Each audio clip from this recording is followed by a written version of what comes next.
Viewers, series के decider में West Indies ने पाकिस्तान को आउट परफॉर्म कर दिया हर शोबे में। आप देखें जिस क्लास की बैटिंग शाइब होप ने की, उन्होंने 8 फोर्स और 5 सिक्सेस लगाए, 94 बॉल्स पे 120 रन किया। मैं ये समझता हूँ कि ये विकेट इतना इजी नहीं था बैटिंग के लिए, और गलत डिसीजन था पाकिस्तान का कि टॉस जीतकर जो है पहले बैटिंग उन्होंने वेस्ट इंडीज़ को दी। जिसने भी प्रीवियस मैच देखा हो, हालांकि वो रेन इंटरप्टेड गेम थी, लेकिन सेकंड इनिंग्स में फिर भी रन्स करना मुश्किल हो रहा था। तो यहाँ पर टॉस जीतकर पहले खेलना जो है वो बेहतर चॉइस था, ना कि सेकंड टाइम। आप इसकी वजह से देखें पाकिस्तान को हिस्टोरिक डिफीट हुई है 202 रन की। मुझे नहीं याद पड़ता कि लास्ट टाइम पाकिस्तान को इतनी शेमफुल डिफीट कब हुई थी।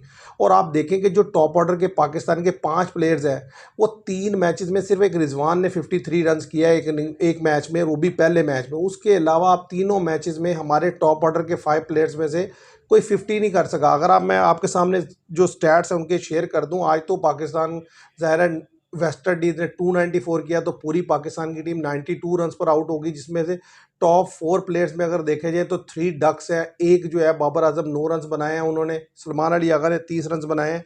तो 3 मैचेस जो खेले गए वेस्ट इंडीज़ में, अगर मैं वो आपके सामने रखूँ, तो रिजवान ने 3 मैचेस में 69 रन बनाए हैं, बाबर आजम ने 3 मैचेस में 56 रन बनाए हैं, सलमान अली आगा ने 3 मैचेस में 68 रन बनाए हैं, साइम अयूब ने 3 मैचेस में 28 रन बनाए हैं, अब्दुल्ला शफीक ने 3 मैचेस में 55 रन बनाए हैं।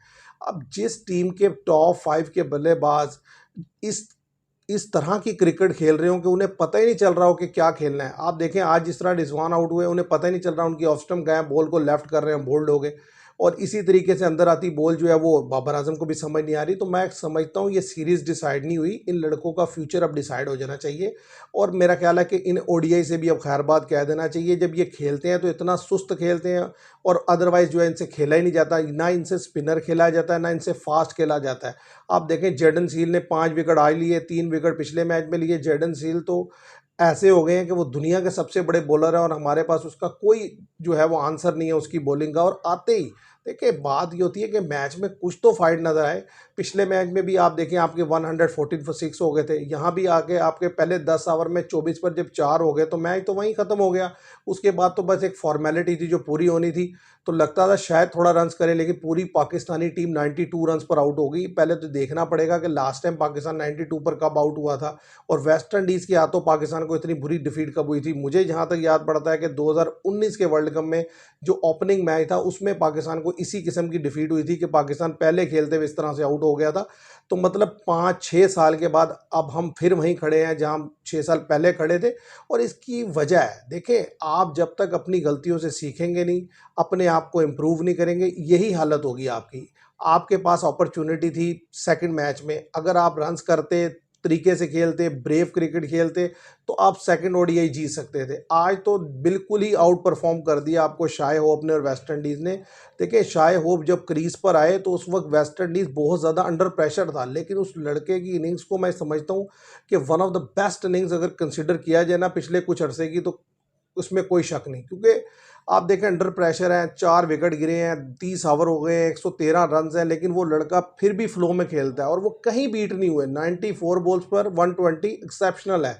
और उनको देखा देखी पर रोस्टन चेज ने भी 33 बॉल्स पर 39 किया, 23 बॉल्स पर जस्टिन ग्रीविस ने 43 किया। तो और फिर सबसे बड़ा जो वाज़े तौर पर आपके लिए जो लम्हा फ़िक्री है, जो बार बार बोल रहे हैं हम लोग और बार बार कह रहे हैं, वो है कि 25 ओवर्स के बाद आपकी बॉलिंग कहाँ चली जाती है, घास चरने जाती है। मुझे तो समझ नहीं आती कि इतनी मार पड़ती है 25 ओवर्स के बाद। जो हमें चैंपियन ट्रॉफी से पहले जो न्यूजीलैंड साउथ अफ्रीका की सीरीज़ से मार पड़नी शुरू हुई है, अब तक वो सिलसिला थमा नहीं है। और मुझे नहीं समझ लगती ये कौन सी रोटेशन पॉलिसी है।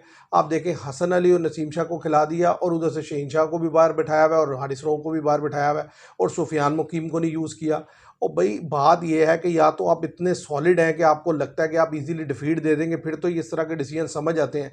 आप फंसे हुए हैं, पहले मैच में भी आप हारते हारते बचे हैं, अगले 2 में अगलों ने आपको इजीली डिफीट दी है। तो आप पता नहीं कहाँ सोए हुए हैं, कहाँ खोए हुए हैं। कौन लोग हैं जिनको मतलब ये नहीं कि ये मैनेजमेंट देते हैं, जिनको इतना नहीं पता कि यार यहाँ पर पहले खेलना है या बाद में खेलना है, और क्या प्लेइंग 11 उतारनी चाहिए। अब देखिए डेथ ओवर्स करने के लिए आपके पास बॉलर ही कोई नहीं है। 10 ओवर में आपने ऑलमोस्ट 110 115 रन दे दिए हैं। तो जब आप इतना ज़्यादा रन दे देंगे तो फिर मैच कहाँ से निकालेंगे आप। मैच निकालने के लिए ज़रूरी होता है कि आप जब आखिरी ओवर आते हैं, जब अगले ने अटैक करना है तो आप विकेट्स लें। हम वो विकेट लेने के सेशन में आकर हमें मार पड़नी शुरू हो जाती है। अब देखें ना, 30 ओवर में 113 रन होता है। अब होना तो ये चाहिए था 4 विकेट गिरे थे, उसके बाद फिर 1 विकेट गिरता, फिर विकेट गिरता और मैच जो है हमारे हाथ में आता और हम उन्हें 200 के अंदर अंदर आउट करते। लेकिन बात तो सोचने की है कि अगर 200 के अंदर भी आउट हो जाता तो हम तो पूरी टीम 92 पर आउट हो गई है, तो हमने तो 200 भी नहीं करना था। और